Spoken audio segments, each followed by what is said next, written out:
Hey everyone, welcome out to episode 103 of a Nerd Named Mark podcast. It's me, it's Mark, and nice chunky episode today. I got a lot to talk about. I'm breaking a few of my rules because I usually say I don't talk about like news, like comic book news or anything like that on the podcast, like something major. But there's just a few things that have been murmuring for a while, and not just news, like gaming stuff, like just some things that have been happening in various channels and communities. And I do want to address them because people have been asking me about it, and I assume it's because of my age. So I'll be getting into that in a little bit. I have to go, my normal spiel. I'm also going to be talking about the podcast and a few of my friends who also are podcasters asking me a few questions. And I was like, I'm going to discuss it because, then I can kind of quell the questions that have been coming in my emails and DMs. Obviously, the YouTube channel standpoint, the podcast, it's all right. I'm doing video versions just because I enjoy it. Most, like 99% of my listenership of the podcast is audio versions. The video versions, not as much. So I'm like, but I still make them because it's like, hey, it's content and I want to do video versions. And so there could be like a kind of like a timeline of the progression and the upgrades and the quality, so I can see it for myself how I've grown as a podcaster over these years. So do I talk about the elephant in the room for my comic books? I've honestly been getting a lot more manga and a lot more graphic novels. My comic book lists slowly have been dwindling down. I did a whole Marvel and DC comics video discussing why.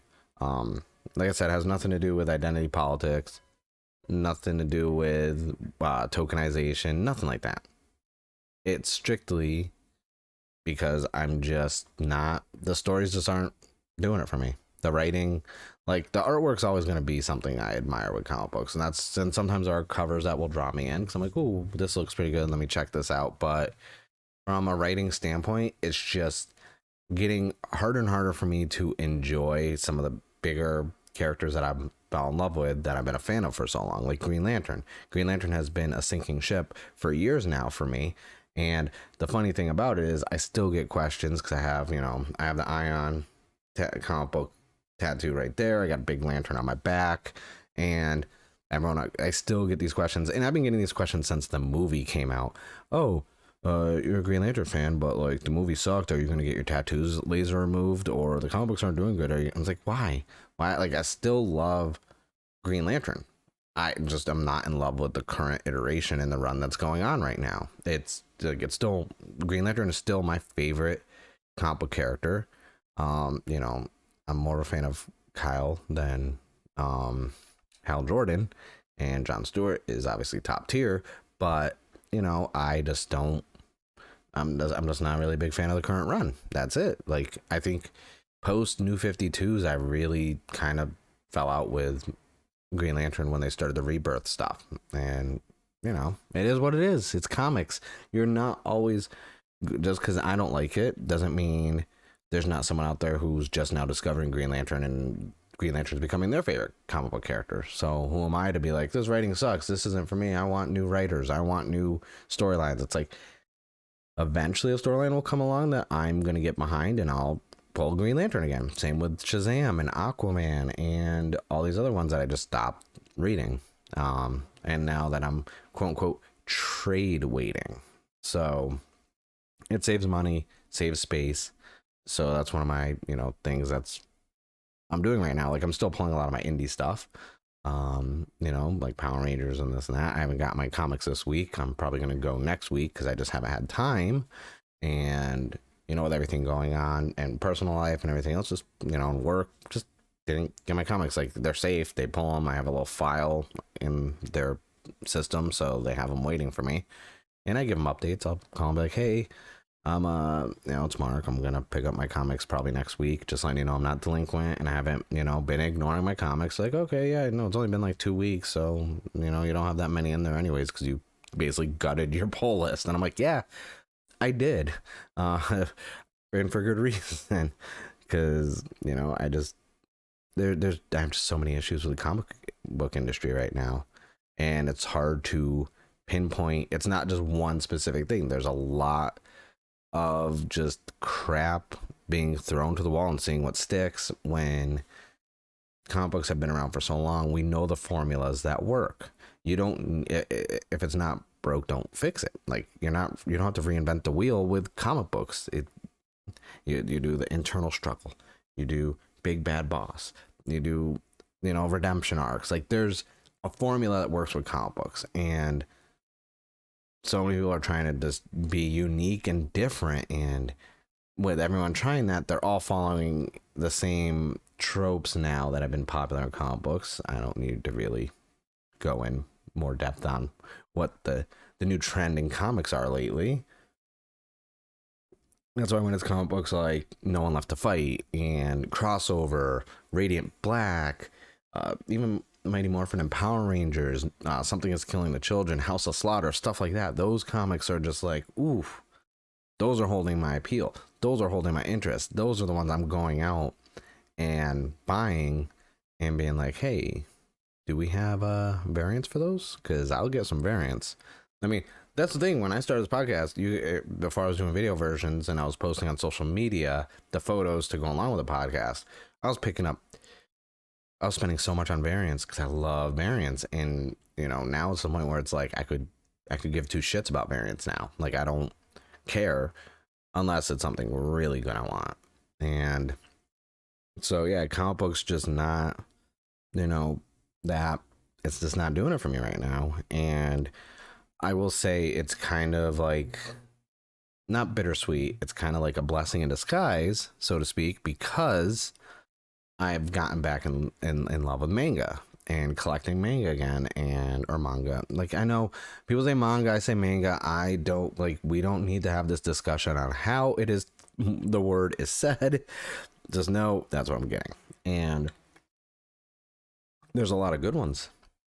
And I finally caught up with Ultraman, so I have all 16 volumes. I was only missing 2. I was missing 15 and 16. And I'm trying to think what the other one is. Why is my computer being shit right now?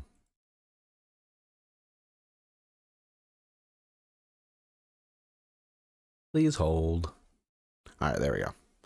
So, yeah, no, I just, manga, like my Ultraman set is now current.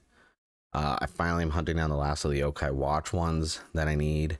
I've been trying to, like, because Target right now, the manga is so cheap at Target. It's like $8, and so I'm going back and getting like older, like, volumes, like 1, 2, 3 of more popular ones like Demon Slayer. Like, my free time lately has been a lot of reading manga and catching up on anime, because I've had Funimation now for so long, and I just haven't been watching a lot of stuff. And I was like, you know what, like, I'm working so much on this and that, like, let me just chip away at my backlog, my queue of anime, which I'll probably never finish, but because there's just so many. But I was just like, yeah, let me get into my manga and anime. And it's something, if you've been a long time listener of the podcast, this is something that has been kind of the trend with me for the last couple months, is just getting back into the manga. It started with Ultraman. Then, the last like 7 or 8 months, I've been getting all the Ultraman manga and reading those. And then Yokai Watch around the same time, because I was like, I love Yokai Watch. I did a whole, video and everything about how great Yokai Watch is as a franchise. I do want to do a follow-up, because I want to kind of do almost like I guess the video essay is what they call them, even though I hate video essays, just going over my opinion of why Yokai Watch didn't work in the United States from a marketing standpoint and everything else. It could have easily been a lot bigger than it was, even though it was pretty big. It was pretty popular, but from a target demographic standpoint and everything else, they kind of slipped up with that franchise, and it's basically dead. And we haven't gotten, any of the switch ports from level 5 like we're supposed to, because they said they were going to localize Yokai Watch, I think 4++, and we didn't get that. So, which is actually one of the motivating factors of me using Duolingo to learn Japanese, is so I can get the game. I have the game, actually, so I can play the game and know what's happening in it. I also was able to find and hunt down Yokai Watch 3 on the 3DS, which was very expensive. I don't know why that game was so expensive, but it was well over $100 for it, and that wasn't even factory sealed. But I needed it because I want to play it, and I beat the first two games. But yeah, that's kind of it for like the comic book manga talk. Actually, no, I'll talk. Actually, no, not really, because I didn't talk about what I bought. Just because I didn't buy any comics doesn't mean I didn't buy stuff to read. So I've been hunting down the graphic novels for the Five Nights at Freddy's series, not the little quirky ones that they've been doing. That there's like I think like 20 different books for 18 or whatever for like the little short story ones.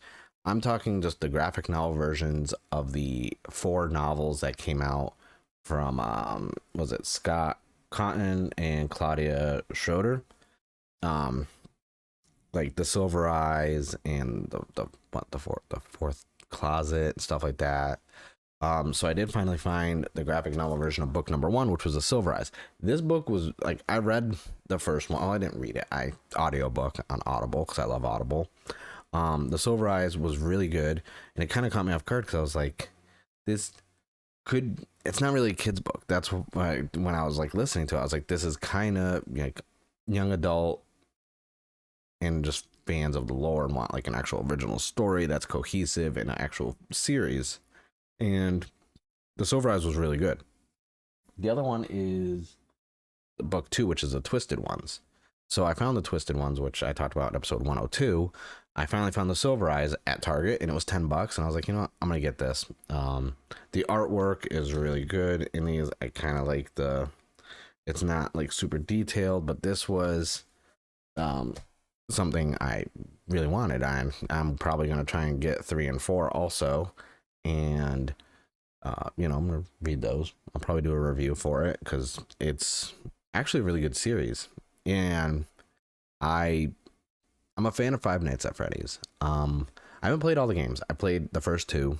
The gameplay itself wasn't for me, but being a part of like the subreddit and everything else, finding like all these videos and the lore and this, that, I felt like for the game that it was, this lore that was built around it was so crazy. Like some of the fan fiction for it, some like this, there's the fan base for Five Nights at Freddy's is very passionate and also very creative.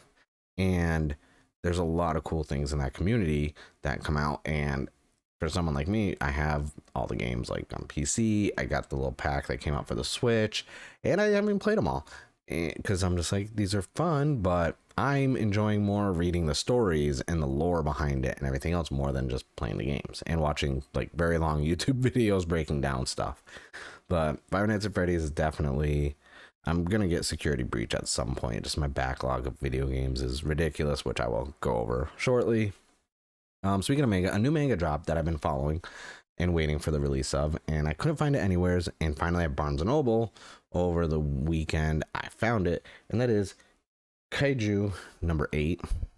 This is from Nayo Matsumoto, and I thought this was really cool because, one, it has a couple pages of full colorized art.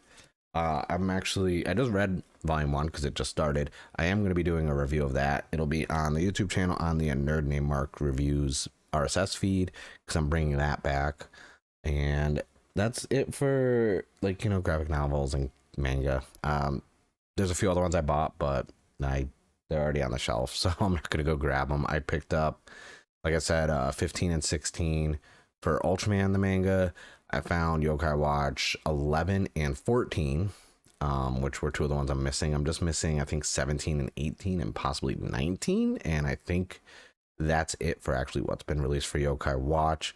I'm still trying to find Ultra Kaiju. I have volumes 3 and 4. 1 and 2 seem to be eluding me because it is not brand new. So I'm trying to find them. I may have to go through either Amazon or Mercari or eBay to get those, which I try to avoid eBay for manga, but sometimes it's just what you got to do. Before I get into talking about video games, I guess this coincides with manga and anime because I'll talk about that when I go into what I've been watching after video games. But I did, because usually I try and show some of the merch I buy, and I haven't really bought in a lot of stuff at all, except for that big Pikachu LED deluxe statue, which is over there behind me. But I did a whole video unboxing and reviewing it on the YouTube channel. But I did pick up I was missing another G-Frame 14 from Mobile Suit Gundam. This time it's the GAT X207 Blitz Gundam. So I now have that to add to my collection and my backlog. I mean, the G-Frame series are so easy to make. I love them. It's just, I have so many now because I have basically all of the waves and sets now with this one. I'm missing one, which was the all blue one. I will be getting that when I find it at a Target because it's cheaper to get them at Target than anywhere else, oddly enough. And so when I do get the chance, I'm going to try and chip away and build some more of these because I have the whole shelf behind me for all my Gundam stuff and Gunpla kits, and I haven't actually done any lately. I still have to jump back on stream and finish making my Infinite Justice Gundam clear set. I haven't touched it in like 2 weeks because just everything going on with work. Actually, it's been more than that. I think it's been like 3 weeks. I have the VOD saved. I have to put it on YouTube at some point. I already edited it. I just have to make a thumbnail and post it finally. Yeah, so that's just a G-Frame. But video games, because coinciding with Gundam, there was the Lunar sale on Steam, which I forgot was a thing, and I cannot be trusted with any Steam sale, whether it's a summer sale, fall sale. I didn't even know Lunar sale was a thing for Steam. I just loaded up Steam because I was going to play some Dead by Daylight and, storefront, and it was like, hey, here's the Lunar sale. And I'm like, what's that? And they had some games that have been on my wish list for sale because I turned off the email notifications because Steam would constantly email me being like, hey, these games on your wish list are on sale. Come on by and spend your money. And I'm like, I don't want to. Please stop making me spend money.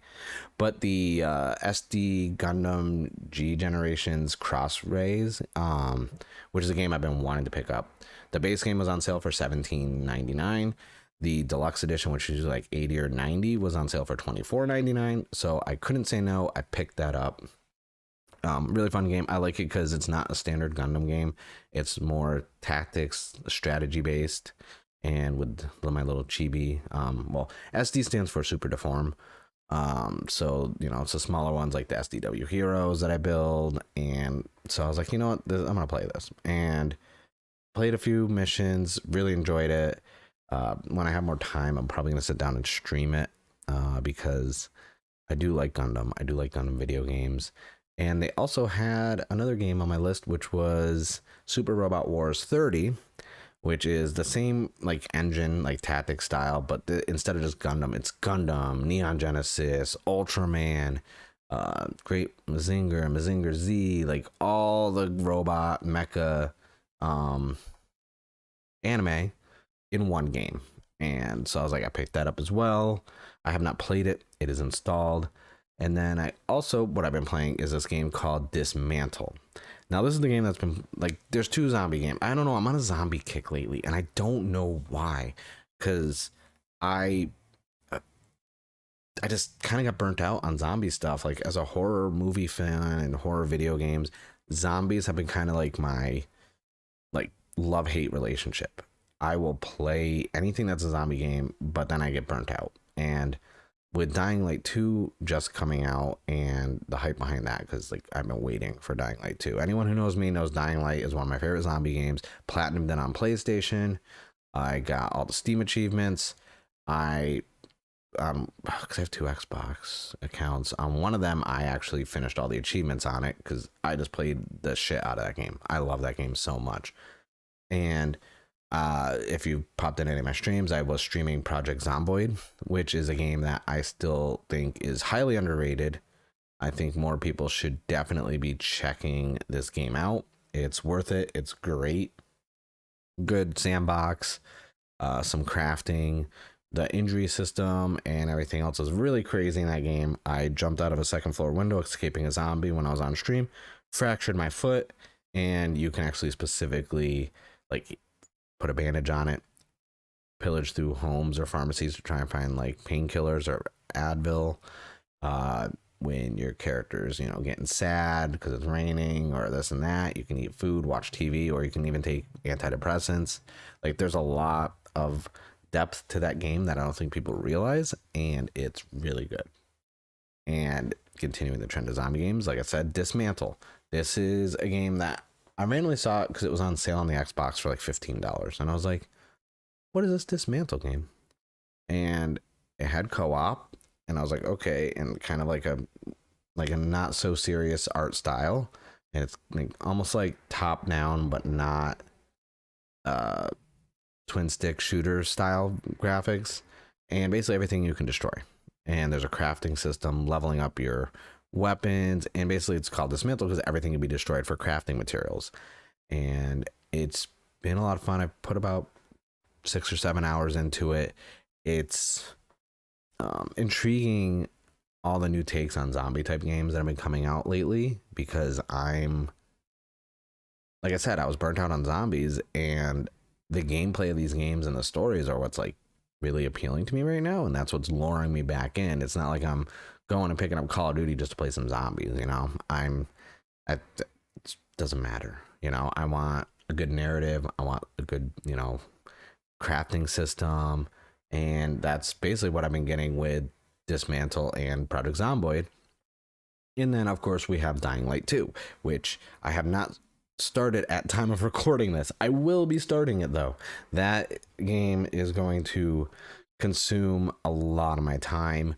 I'm just trying to finish Pokemon Legends Arceus right now, because that game, like, I think I'm like 50 plus hours into Arceus right now.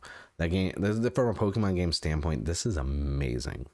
And I know a lot of people are like shitting on the graphics and that. It's like, no one plays Pokemon for the graphics. Mind you, new Pokemon Snap is so good. Like, from a graphics standpoint, that is the best looking graphics for any Pokemon game ever released. But Legends Arceus, from a gameplay standpoint, the crafting system, the stealth, the fact that you can, like, the way you catch Pokemon, even the story, like, really, really good. Because I went into this game blind. I saw the trailer, but I never watched any like information on it. I just wanted to play the game, so I didn't even realize it was like basically a prequel to Diamond and Pearl. I did not get that at first because I just kind of, I didn't look at anything. I didn't watch it. I didn't see any of the breakdowns. I didn't see any of the leaks because they were all over the place. I muted it on social media because I just didn't care. Like, I'm tired of like this social media thing where like everyone just wants to leak everything, and I'm just like, why can't I just like go in and just enjoy a game and not have to deal with having stuff spoiled for me already? And so Legends Arceus, that's been just all my free time. That's what's that's honestly what's been delaying a lot of my content as well, because getting out of work and after eating and like cleaning, like all the adulthood, I just don't have time to like sit down and like record a video. I'll be too tired to, so I'll just chill and play some Pokemon on the Switch on the handheld mode, lay in bed and play it, or sit on the couch watching a movie, play some Pokemon. And that's really it. That's what, like, that's a lot of the gaming right now that I've been doing, other than mobile games, because when I'm at work or free time, like W Supercard, Dokkan Battle's doing the anniversary right now, so those two are kind of using up a lot of my phone battery and my data. Luckily I have unlimited, but it doesn't mean I don't get the alert where like, hey, you use this many gigs, we're gonna start throttling your data soon. And I'm like, oh, my bad. Well, I won't play any more mobile games. But yeah, that's it for the video game side of things. Before I get into a couple of the main topics I want to talk about, the YouTube channel really quick. I've been trying to like break out of my norm of just doing a lot of toku stuff and toy stuff. I've been doing like more like, I guess, opinion based videos, talking about like Marvel and DC, like I mentioned earlier, like why I'm cut back on pulling those and what comics I do enjoy and manga. I started doing more stuff with Sotos because, as you know, I do enjoy my Sotos for those watching on YouTube.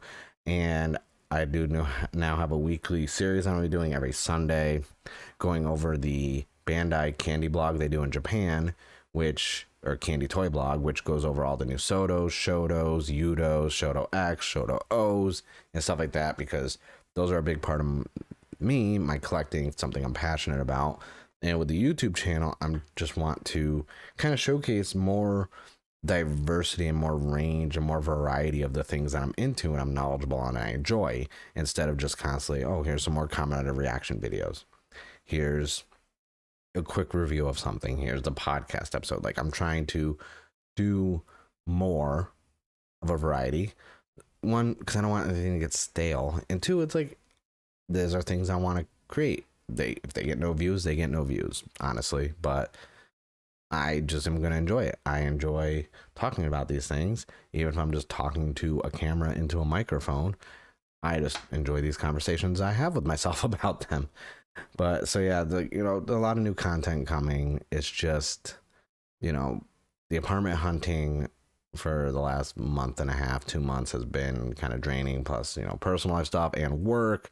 So I haven't really had the time to really dive in and start working on a lot of the projects I want to, which is why I'm kind of annoyed with my episode I just did, which was my content roadmap. And it's like, well, it's basically February and I haven't done any of that shit yet. So I'm like, I gotta start. I don't want to delay it, and make excuses for myself to just be like, oh, I'll do it tomorrow.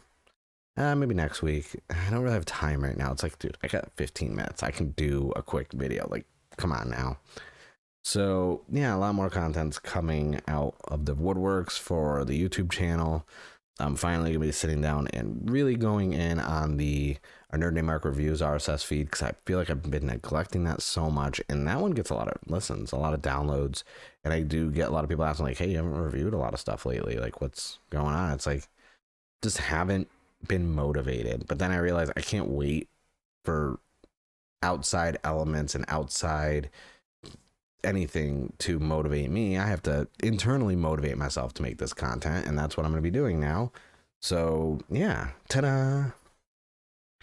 And now on to some topics, and I wasn't even sure if I wanted to actually talk about this stuff, because it's like beating a dead horse, and I see all the shit all over social media and YouTube even of people talking about it, but it's a lot of people who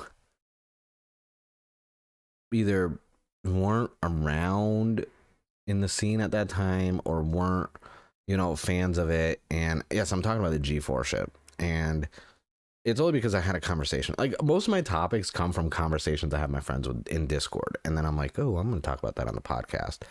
The whole G4 situation right now with the Frost and whatever. And that was like, 3 weeks ago, almost a month ago or something like that. And people are like still talking about it, and now people are just like, oh, well, G4 is dying, G4 is dead, this and that. And it's like, well, the G4 we got now is not the G4 we got then. I'm turning 36 this month. So in G4's heyday, I was just getting out of high school, going into college.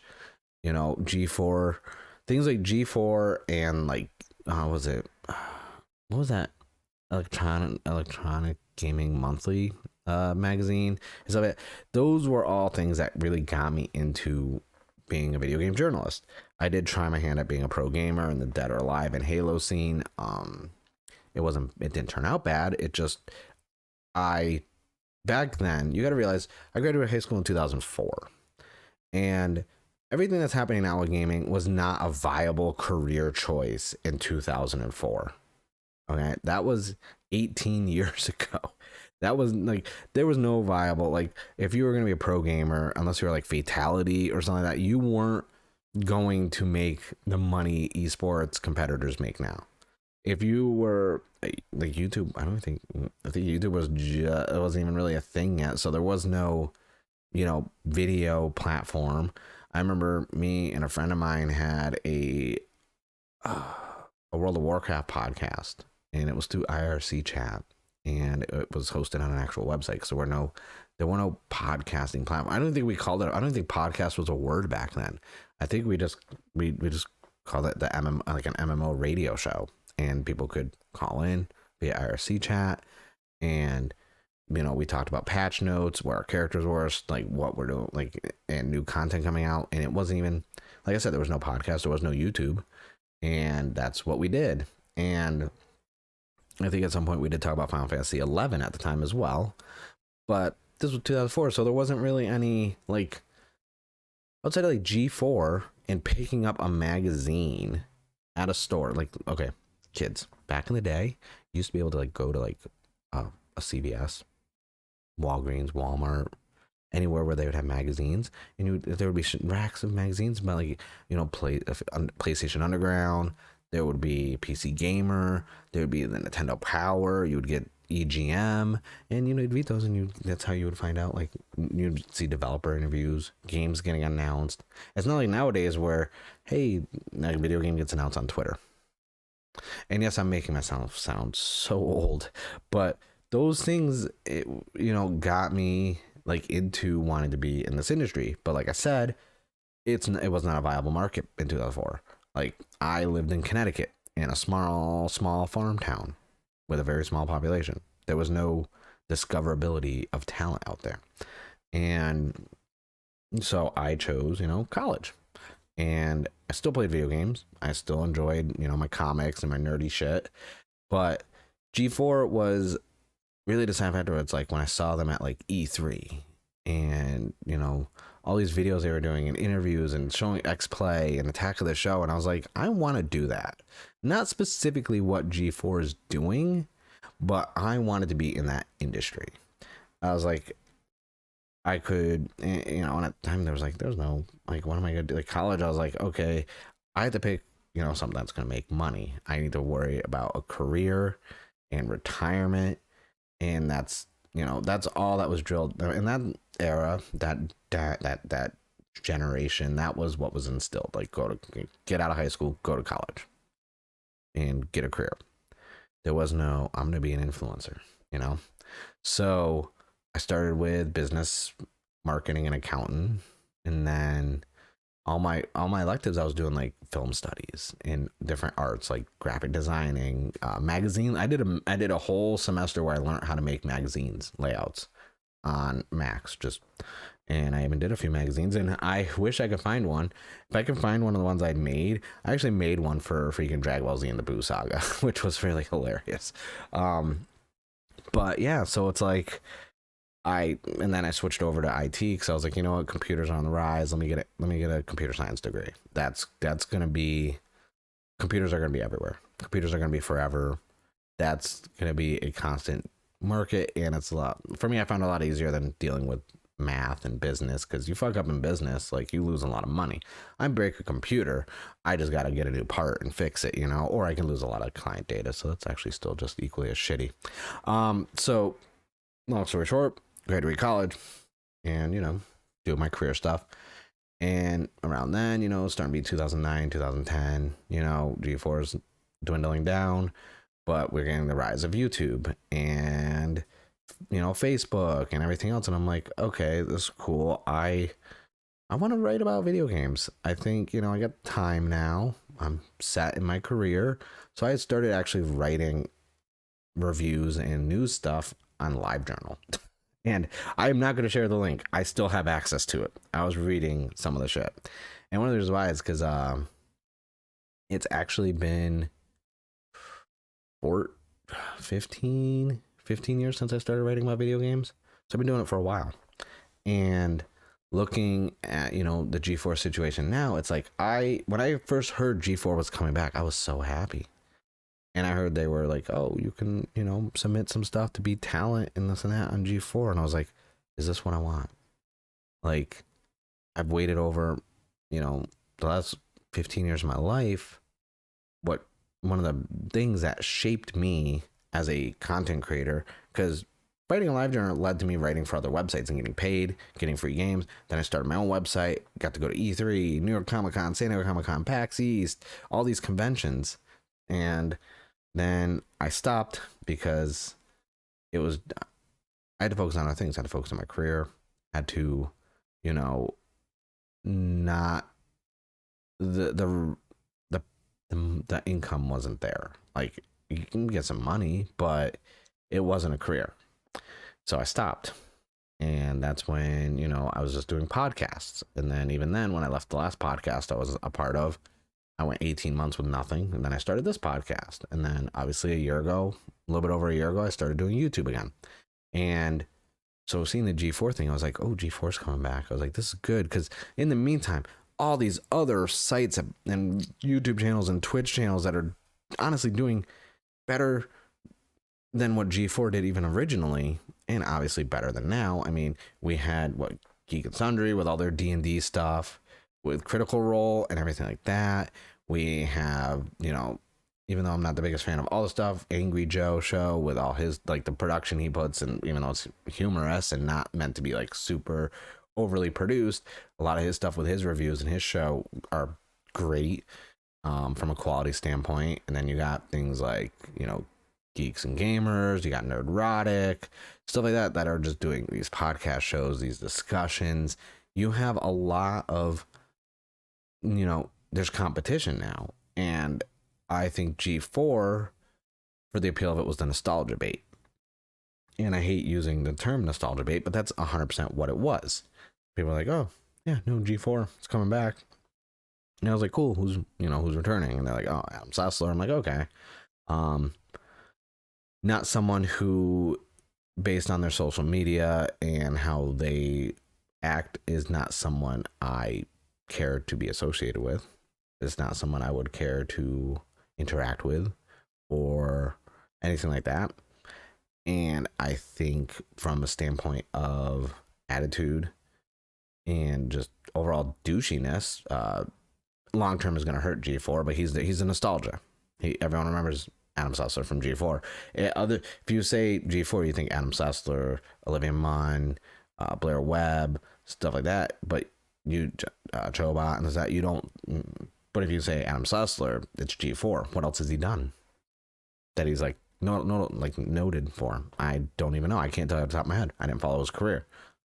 So, thinking of, when they were doing the auditions, it's not, do I really want to audition for G4? Does this, time I was, 33, I'm 33, do I have the energy to, after everything I've done now, to, go into this again and try? And I was like, no, I don't. And it's a good measure. I watched the first couple of things G4 did. And mind you, there are some talented people at G4. Some people I enjoy watching. And, I don't think G4 now is bad fully. They do have some redeeming qualities here and there. I just think with the market has evolved, this whole era is different than it was back then. And they're trying so hard not to be the old G4 that they're not anything. They're a parody of what everyone else is doing.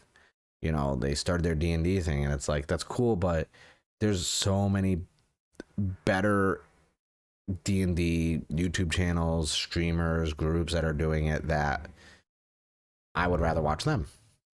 They're not, and honestly, the rant that happened with Frost, that's the main thing.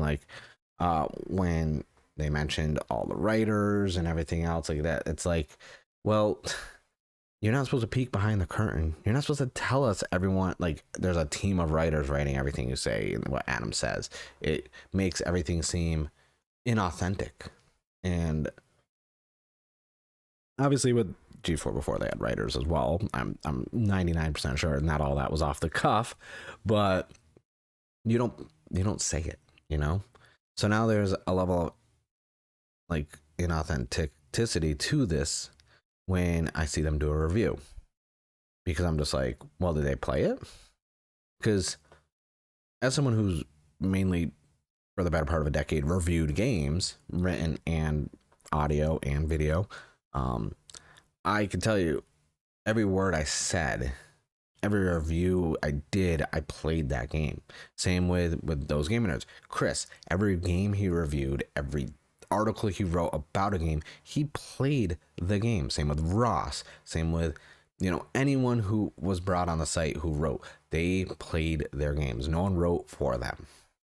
And when someone is reading a script for a review of a game they didn't play, you could tell in the tone, the body language, they didn't play the game. There's a level of passion that's gone, or emotion, or this and that. Like, you can tell when someone's played a game and they talk to you about it, compared to someone who's read about a game and they tell you about it. I will sit here, like, when I talk about Pokemon Legends Arceus, I'll put 50 hours on that. Trust me, like, I love that game. Like, it's so much fun, this and that. But if I was like, yeah, no, if you want to play Pokemon, the main story is about like 25 hours. Let me see. And if you want to, get the post game content, you have to go to, like, there's no flow to it because you're reading. And it's not your words, it's not your opinions, it's not your thoughts, it's someone else's. You're a parrot repeating what someone has said to you or is telling you to say. And it's disheartening, because I was so happy when G4 was going to come back, because I was just like, this could finally be the change we needed, because the old G4 was raunchy and funny and entertaining. And yes, it was a different time, but I was just like, man, we need that right now. I feel like everyone walks on eggshells, except for some of the people I listed earlier, are walking on eggshells in this industry and scared to say anything because they're scared to be canceled or the backlash or lose their following. They care about the algorithm. They care about the numbers. And I'm just like, we're going to get G4. We're going to get that. Oh, it's going to be so good. It's going to be so entertaining. But that wasn't the case. That's not what we got. This is what we got. I don't even know what it is, honestly. And obviously, I've done my research, just like, because I was like, what is going on with this? So, I watched things like, it's a Gundam's video where he broke down like who owns G4 and who's running it. Some of the RK Outposts from Ryan and Geeks and Gamers and Nerdrotic and tweets, and then even some other ones, not all people who are a part of the same circle. Like, those are just ones to name a few, because I have literally a YouTube search up right now where it's just G4, and those are literally all the top videos, and I'm like, oh, okay. But yeah, it's just, I don't get it sometimes. It's discouraging. And G4 for me is still something that, like, I don't know. I honestly don't know, because, like, you can tell by who they pick. They pick people with a social media following. I'm not the biggest fan of social media. I use it when I have to here and there, but I'm very inconsistent. I don't really, dabble. I could dabble in social media. YouTube, I do YouTube, but it's just like, my podcast is the main thing I focus on outside of my career, outside of working. And from a standpoint of, I'm kind of happy I didn't, like, try out for G4. I know I probably wouldn't have got chosen, honestly, because I have friends who actually submitted videos that I thought were really entertaining that should have been picked, and they weren't. And I realized that's probably just because of their social media numbers. And I get it. It makes sense. How much of nobody's on your show. You want to have some people, some followings to bring them in. There's got to be like a two-way street for this. But yeah, the G4 thing is just, in the rant, I'm not even going to talk about the rant. I want to, but honestly, I don't have the energy to, because even that felt forced. That didn't even feel genuine at all. And honestly, it did nothing. It did not help. And it's not gonna. Like, every so often we get rants like this about harassment in the gaming industry, and it's like, I have been privy to this. I have seen this at events. I have seen it, on social media. It does exist, but there's a way to approach it and a way to deal with it. And a rant like that, and then clipping the rant out of your show and putting it on social media, is not the way you deal with it. That's just going to make it worse, because you're going to get a little bit of support. You're going to get your retweets. But the comments and the trolls will always have larger numbers, because they are the ones who will go out and make multiple accounts. A regular person like me, and this that, I'm not going to go out and make 5 accounts to troll you. No, not at all. And I don't see the appeal. I'm not going to troll anyone. Like, why? I'm an adult. I have better things to do in my time. Like, I'll tell you flat out, like, on my main account, be like, hey, this is stupid. Good job. I hope that whatever you wanted to accomplish happens, because you guys are bleeding followers and subscribers. And the whole view botting thing, I'm not even going to get into, because that's 100% like accurate. In my opinion, the numbers don't line up. So obviously, like, I feel like it could be, you know, that a definite that the channel's been view botted. But yeah, that's it for the G4 stuff. So I want to talk about one more thing before I go with this episode, and it's TV shows and comic book shows in general, because I don't know I'm trying to figure out what's going on with me lately.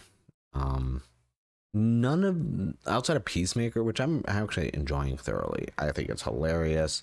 I know there's a lot of people who don't like it because of some of the dialogue choices and characteristics, but I'm like, whatever. It's a TV show. It's fictional. I'm enjoying it.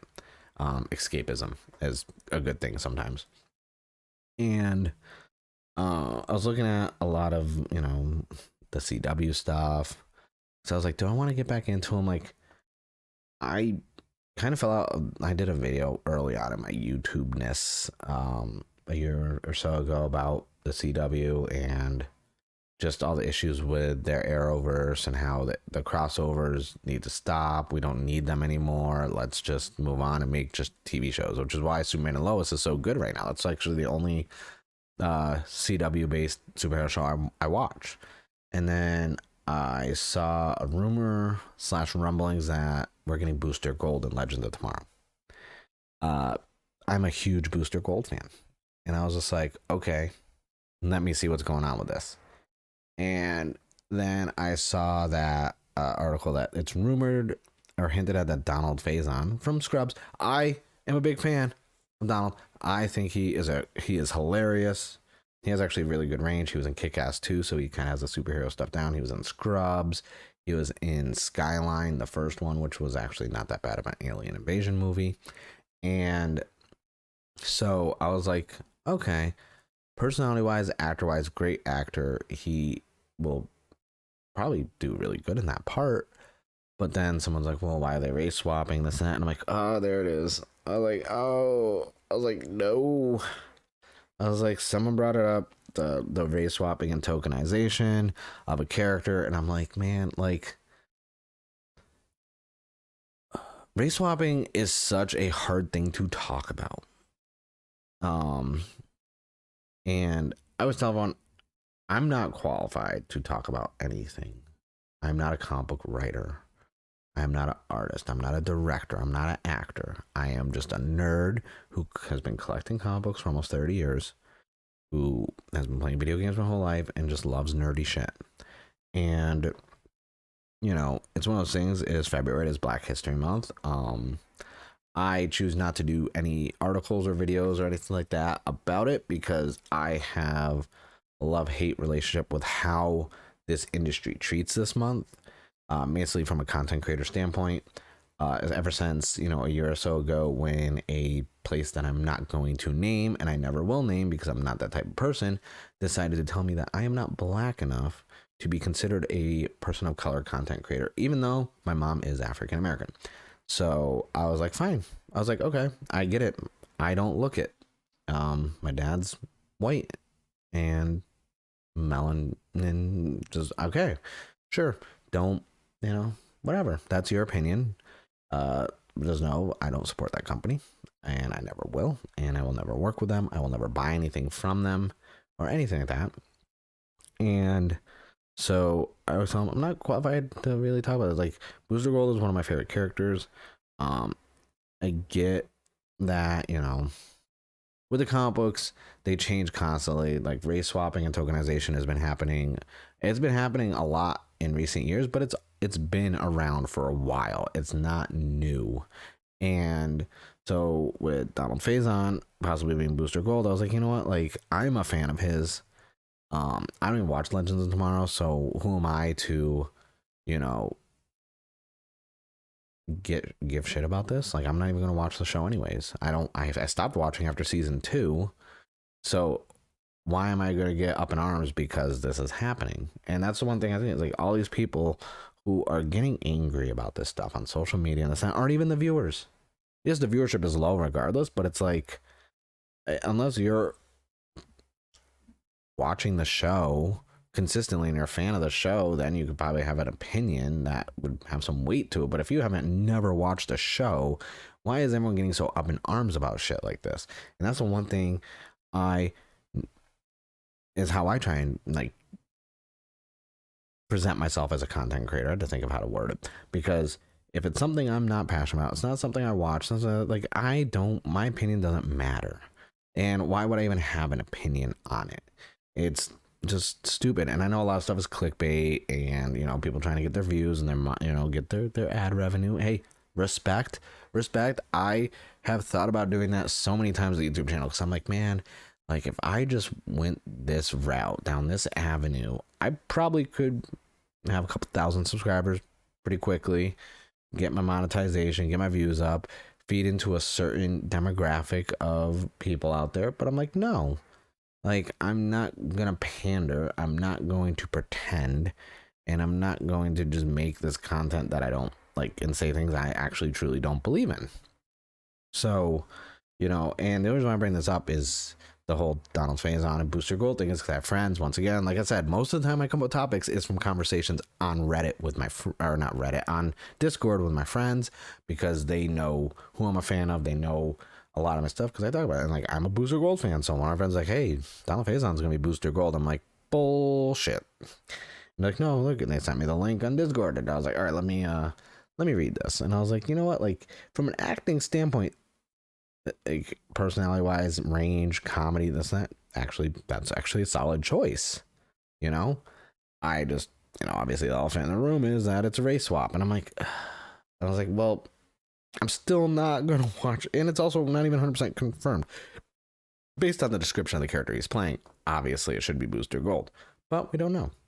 And so I was like, you know what? Hey, if that's what it is, that's what it is. I don't watch Legends of Tomorrow, so I'm not gonna go make 15 YouTube videos ranting about it and saying this is what's wrong with comic book industry and comic book TV shows, when there's a lot of things wrong with the industry.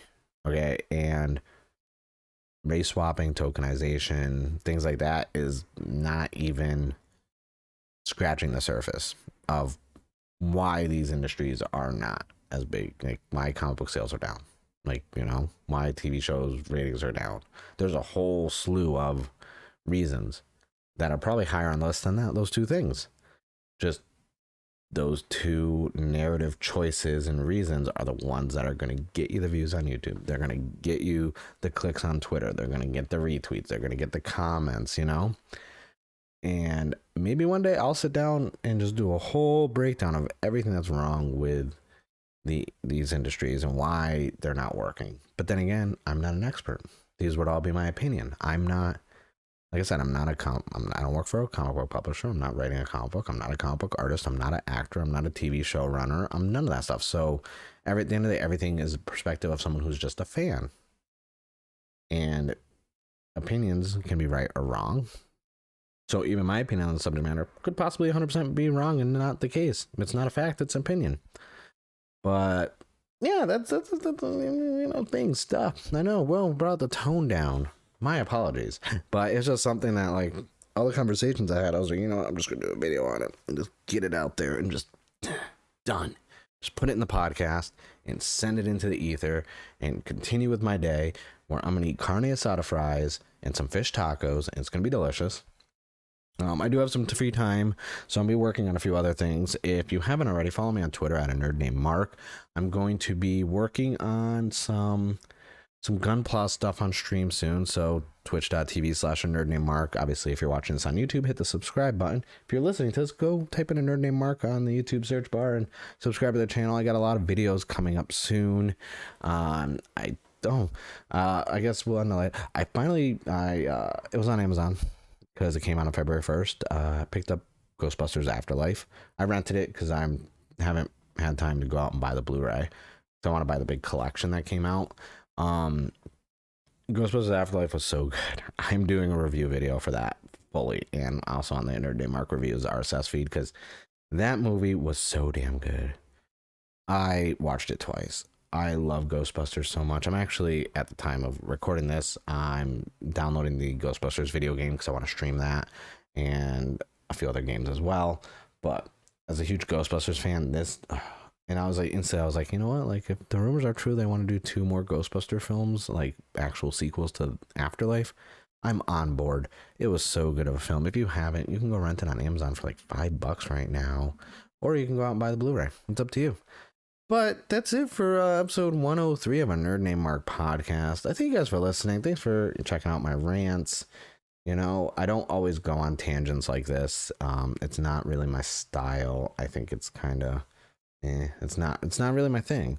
But after X amount of conversation, I was like, screw it. I gotta just talk about this because I had some really engaging conversations about it. And yeah, so I thank you guys for listening. Under Name Mark Podcast can be found on all podcasting listening platforms, Stitcher, Apple Podcasts, Android, Google Podcast, Podbean, Spotify, iHeartRadio. Oh, by the way, before I go, Spotify. Given everything that's going on right now, one of my friends asked if I was going to pull my podcast off of Spotify, and the answer is no. My opinion of the whole Joe Rogan situation is just, hey, it is what it is at the end of the day. You know, I'm not a fan of his podcast just from the standpoint of just it's not that entertaining to me.